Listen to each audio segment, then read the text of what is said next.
Muy buenas tardes. Mi nombre es Carlos Treviso y les hablaré un poco de los principios de la hidráulica. Para empezar, ¿qué es la hidráulica? La palabra hidráulica proviene del griego hydor, que significa agua. Hoy, el término hidráulica se emplea para referirse a la transmisión y control de fuerzas y movimientos por medio de líquidos, es decir, se utilizan los líquidos para la transmisión de energía. En la mayoría de los casos se trata de aceites minerales, pero también pueden emplearse otros fluidos como líquidos sintéticos, agua o una emulsión agua-aceite. También la hidráulica puede ser la aplicación de la mecánica de fluidos en ingeniería para la construcción de dispositivos que funcionan con líquidos, por lo general agua o aceite, como ya se mencionó anteriormente.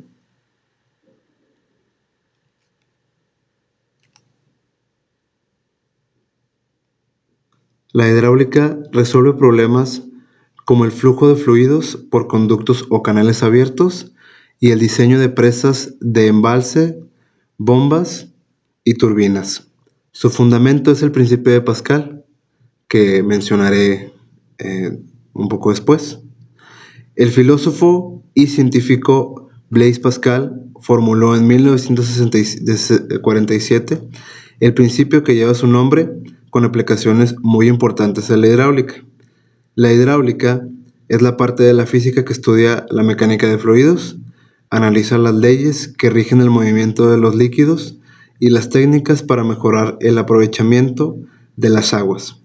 Se dividen en hidrostática, que son líquidos en reposo, e hidrodinámica, que son líquidos en movimiento. Tiene para su estudio las características de los líquidos, que son la viscosidad, o sea, qué tan resistente es su líquido a fluir, la tensión superficial, que es la fuerza de atracción entre partículas de un líquido que permite que se forme una finísima membrana plástica en la superficie de un líquido. Cohesión es la fuerza que mantiene la unidad entre moléculas de una misma sustancia. Adherencia, fuerza de atracción entre moléculas de sistemas diferentes.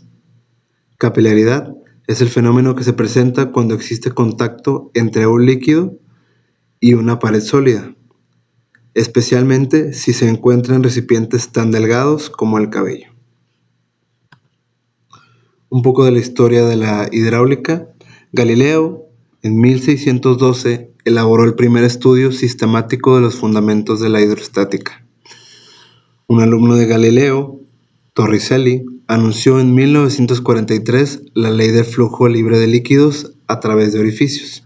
Construyó el barómetro que utilizamos en la actualidad para la medición de la presión atmosférica. Desde la creación el hombre ha estado empeñado en multiplicar su fuerza física. Inicialmente se asoció con otros para aplicar cada uno su fuerza individual a un solo objeto. Posteriormente, un ilustre desconocido inventó la rueda y otros la palanca y la cuña. Con estos medios mecánicos se facilitaron enormemente las labores. La rueda hidráulica y el molino de viento son preámbulos de mucho interés para la historia de los sistemas con potencia fluida, pues familiarizaron al hombre con las posibilidades de los fluidos para generar y transmitir energía y le enseñaron en forma empírica los rudimentos de la hidromecánica y sus propiedades.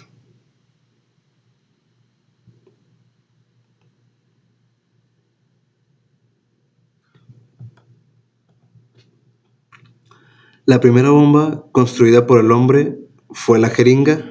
La primera bomba hidráulica fue la jeringa y se debe a los antiguos egipcios, quienes la utilizaron para embalsamar momias. En el siglo II a.C. Se convirtió, esta era una bomba de doble efecto, obviamente que no se supo hasta tiempo después. Regresando a Blaise Pascal, lo que le mencionaba anteriormente, fue uno de los grandes científicos y matemáticos del siglo XVII. Fue responsable de muchos descubrimientos importantes, principalmente la formulación en 1950 de la ley de la distribución de la presión en un líquido contenido en un recipiente. Se conoce esta como la ley de Pascal. La ley de Pascal dice lo siguiente: la presión ejercida sobre un fluido incompresible y en equilibrio dentro de un recipiente de paredes indeformables se transmite con igual intensidad en todas las direcciones y en todos los puntos del fluido. También Isaac Newton, mencionando un poco también de la hidráulica, Isaac Newton, además de muchas contribuciones a la ciencia y a las matemáticas, se le debe la mecánica de fluidos, que él fue quien ayudó con la introducción del concepto de la viscosidad en un fluido. Los fundamentos teóricos de la mecánica de fluidos como una ciencia se deben a Daniel Bernoulli en el siglo XVIII. Mencionando un poco de las ventajas de la hidráulica, existe un amplio número de ventajas en este sistema, pero las principales son la velocidad variable, la reversibilidad y el tamaño pequeño. Hablando de cada una de ellas, la velocidad variable se refiere que a través de un cilindro de un sistema hidráulico se pueden conseguir velocidades muy precisas, regulares y suaves que no se logran con motores eléctricos. Hablando de la reversibilidad, los actuadores hidráulicos pueden invertir su movimiento sin problemas y además pueden arrancar bajo su máxima carga. La carga es la energía referida en una unidad de peso. El tamaño pequeño es otra de sus ventajas, que es que el tamaño de los componentes hidráulicos es pequeño comparándolo con la potencia y energía que pueden transmitir. Haciendo una comparación podemos resumir esto. Ahora vienen los principios básicos de la hidráulica. Para el funcionamiento de un sistema hidráulico se necesitan algunos componentes simples que se combinan para formar un circuito hidráulico. Debemos, en principio, basarnos en dos conceptos fundamentales: la fuerza, que es la capacidad para realizar un trabajo físico o un movimiento, así como también la potencia o esfuerzo para sostener un cuerpo o resistir un empuje. La presión, que es cuando se ejerce una fuerza sobre un cuerpo deformable. Los efectos que provoca dependen no solo de su intensidad, sino también de cómo esté repartida sobre la superficie del cuerpo.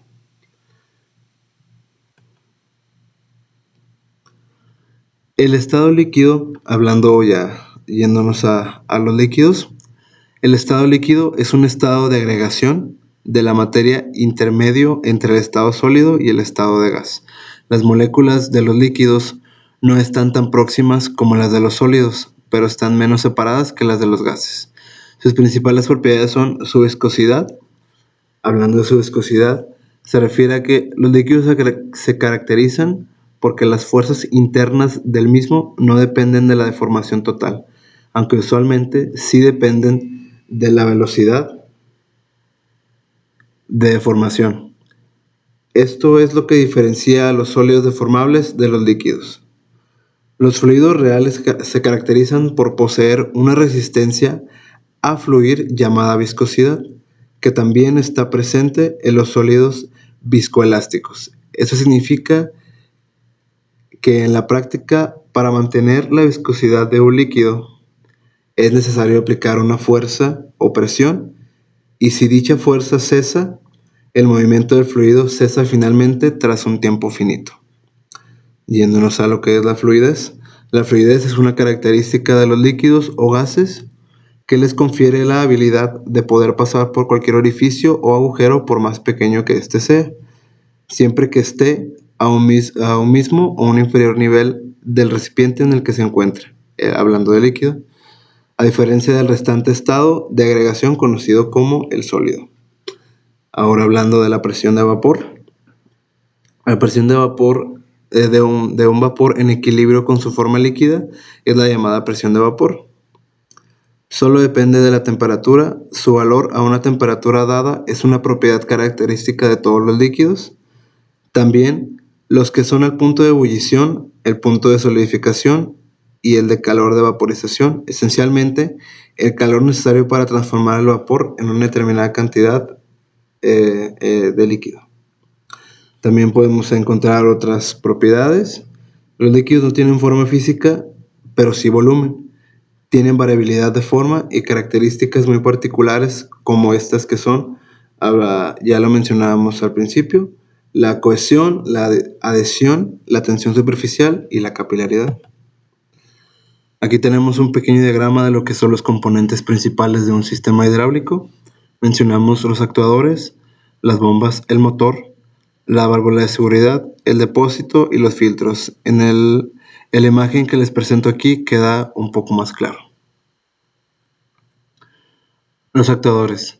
Los actuadores son dispositivos capaces de generar una fuerza a partir de líquidos, de energía eléctrica y gaseosa.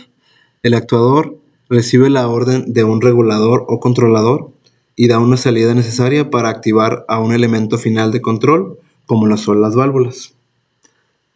Los actuadores son todos aquellos, también se puede decir que los actuadores son todos aquellos dispositivos que nos sirven para llevar a cabo las actividades físicas, generando una fuerza a partir de líquidos, energía eléctrica, etc.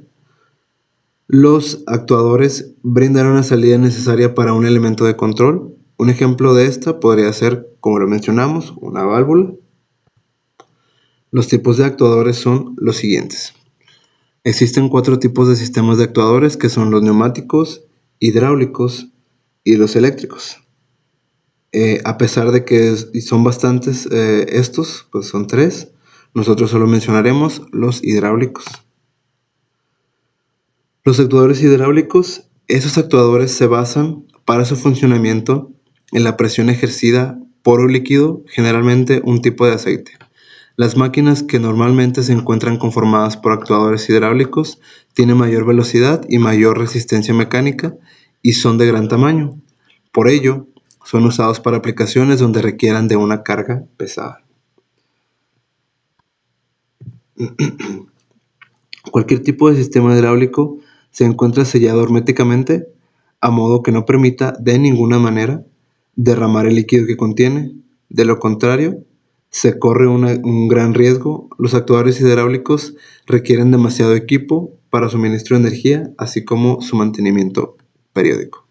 Bueno, algunas de sus características son las siguientes. Su funcionamiento es similar a los neumáticos.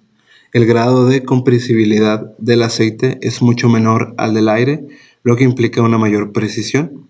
Realiza elevadas fuerzas y pares de hasta 200 kilos, hablando de fuerza. El mantenimiento es muy sencillo y no precisan de refrigeración por su correcto funcionamiento. Tiene una buena repetibilidad que está entre los 2.3 y los 0.2 milímetros. Sus ventajas, hablando como mencionaba anteriormente de este tipo de actuadores, presentan por su naturaleza altos índices entre potencia y carga, mayor exactitud, respuesta de mayor frecuencia, desempeño suave a bajas velocidades, amplio rango de velocidad, produce más fuerza en un sistema neumático del mismo tamaño. Sus desventajas pueden ser las instalaciones, que suelen ser complicadas, pueden ser más complicadas de lo necesarias para actuadores neumáticos y mucho más que los eléctricos, necesitando de equipos de filtrado de partículas, eliminación de aire, sistemas de refrigeración, unidades de control de distribución.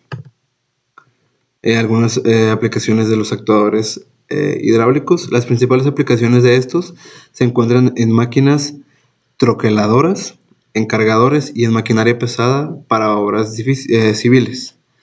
Este sistema de actuadores se divide en tres grandes grupos, que son los cilindros hidráulicos, los motores hidráulicos y pues el motor hidráulico de oscilamiento, que viene dentro del motor hidráulico también, obviamente. Mencionando los cilindros hidráulicos, se utilizan igual que los actuadores neumáticos. De acuerdo con su función, podemos clasificar a los cilindros hidráulicos en 2 tipos, de simple efecto y de doble efecto. Los de simple efecto se utiliza fuerza hidráulica para empujar a una fuerza externa diferente para contraer, y los de doble efecto se emplea la fuerza hidráulica para efectuar ambas acciones. Hablando del cilindro de simple efecto, una barra es colocada en un extremo del pistón. Cuando la presión es ejercida en la parte contraria del extremo del pistón, donde está la barra, este sube hasta donde la presión lo empuje, ejerciendo una fuerza sobre la barra de contracción. Después la barra es regresada a la posición inicial por la simple acción de resortes o de la gravedad. La carga solo puede colocarse en un extremo del cilindro. Vemos un ejemplo de esto en la pantalla. También los cilindros de doble efecto, la carga puede colocarse en cualquiera de los dos lados del cilindro. Se genera un impulso horizontal debido a la diferencia de presión entre los dos extremos del pistón cuando el líquido entra en este. Hablando de las válvulas hidráulicas, las válvulas hidráulicas tienen varios cometidos. Según la funcionalidad que se tenga, se les denomina de una manera u otra. Además de esto, se les puede clasificar. Podemos ver un ejemplo de esto. Funcionan de manera un poco similar a las neumáticas, pero obviamente estas funcionan con fluidos.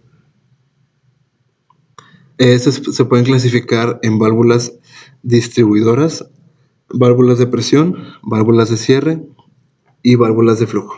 Vamos a ver un poco de estas a continuación. Las válvulas distribuidoras son las encargadas de dirigir el flujo según nos convenga. También pueden influir en el arranque de receptores, como pueden ser los cilindros, y gobernar a otras válvulas. Válvulas de presión, también llamadas válvulas limitadoras de presión, se les llama de esta forma porque limitan la presión del trabajo en el circuito, limitan la presión de la bomba y pueden funcionar como elementos de seguridad. Estamos viendo, igual que la imagen pasada, unas imágenes para que esto quede un poco más claro. Las válvulas de cierre. Este tipo de válvulas tienen como objetivo impedir el paso de un fluido hacia un sentido, mientras permite la libre circulación del fluido en el sentido contrario. Pues no sé cómo dejar esto más claro. Se intenta cerrar un lado para que pase por el otro y viceversa. Las válvulas de flujo. Cuando deseamos variar la velocidad de un actuador, un cilindro, etc., siempre recurrimos a las válvulas de flujo porque estas, pues como vemos en el diagrama, podemos ver que hay una pelotita adentro que depende por donde entre el aire, es donde va a tapar uno de los orificios, ya sea de una entrada o de la otra. Hablando de las bombas hidráulicas, una bomba hidráulica es una máquina generadora que transforma la energía, generalmente es energía mecánica, con la que es accionada en energía del fluido incompresible que mueve. El fluido incompresible puede ser líquido o una mezcla de líquidos y sólidos, como pueden ser el hormigón antes de fraguar o la pasta de papel. Los tipos de bombas, las bombas de desplazamiento positivo o volumétricas, en las que el principio de funcionamiento está basado en la hidrostática, de modo que el aumento de presión se realiza por un empuje de las paredes de las cámaras que varían su volumen. También se denominan bombas volumétricas. Vamos a un poco de sus divisiones. Vienen las bombas de émbolo alterno. En estas máquinas el movimiento del fluido es discontinuo y los procesos de carga y descarga se realizan por válvulas que abren y cierran alternativamente. Algunos ejemplos de este tipo de bombas son la bomba alternativa de pistón, la bomba rotativa de pistones o la bomba de pistones de accionamiento axial. Bombas de desplazamiento. Estas son bombas volumétricas rotativas o rotoestáticas, en las que una masa fluida es confinada en uno o varios compartimentos que se desplazan sobre la zona de entrada, puede ser de baja presión normalmente, hasta la zona de salida de alta presión de la máquina. Algunos ejemplos de este tipo de máquinas son las bombas de paleta, las bombas de lóbulos, una bomba de engranes, bomba de tornillo o una bomba peristaltística. También podemos ver una de sus variantes son las bombas rotodinámicas. En este tipo de bombas hay uno o varios rodetes con álabes que giran generando un campo de presiones en el fluido. En este tipo de máquinas el flujo del fluido es continuo. Estas turbomáquinas hidráulicas generadoras pueden subdividirse en radiales o centrífugas o axiales. Podemos mencionar a las radiales o centrífugas cuando el movimiento del fluido sigue una trayectoria perpendicular al del rodete de impulso. Lo podemos ver de cierta manera en el diagrama. Y los axiales, que es cuando el fluido pasa por los canales de los álabes siguiendo una trayectoria contenida en un cilindro. Se puede ver un poco de esto en la foto. Hablando ya de los motores hidráulicos. Un motor hidráulico es un actuador mecánico que convierte la presión hidráulica y flujo en un par de torsión y un desplazamiento angular, es decir, es una rotación o giro. Su funcionamiento es pues inverso al de las bombas hidráulicas, y es que es el equivalente rotativo del cilindro hidráulico. Se emplean sobre todo porque entregan un par muy grande a velocidades de giro pequeñas en comparación con los motores eléctricos. Los tipos de motores, estos se dividen por su composición en motores de engranajes, motores de paletas, motores de pistones. Los de pistones, pues como vimos, son motores axiales o motores de pistones radiales. Vamos a hablar un poco de cada uno de ellos. Son de tamaño reducido y pueden girar en los dos sentidos, pero el par es pequeño. Son ruidosos, pueden trabajar a altas velocidades, pero de una forma análoga a los motores de paleta, su rendimiento cae a bajas velocidades. Motores de paleta tienen la misma estructura que las bombas de paleta, pero el movimiento radial de las paletas debe ser forzado, mientras que las bombas debe ser una fuerza centrífuga. Los motores de pistones son los más empleados de todos, ya que consiguen las mayores potencias trabajando a altas presiones. En función de la posición de los pistones con respecto al eje, podemos encontrar que hay motores de pistones axiales y motores de pistones radiales, como ya se vio anteriormente. Vamos a hablar un poco de ambas. En motores de pistones axiales, los pistones van dispuestos en la dirección del eje del motor. El líquido entra por una base de pistón y lo obliga a desplazarse hacia afuera. Como la cabeza del pistón tiene forma de rodillo y apoya sobre una de las superficies inclinadas, la fuerza que ejerce sobre ella se descompone según la dirección normal y según la dirección tangencial a la superficie. También es el motor de pistones radiales, que son los pistones van dispuestos perpendicularmente al eje del motor, es un poco contrario al anterior.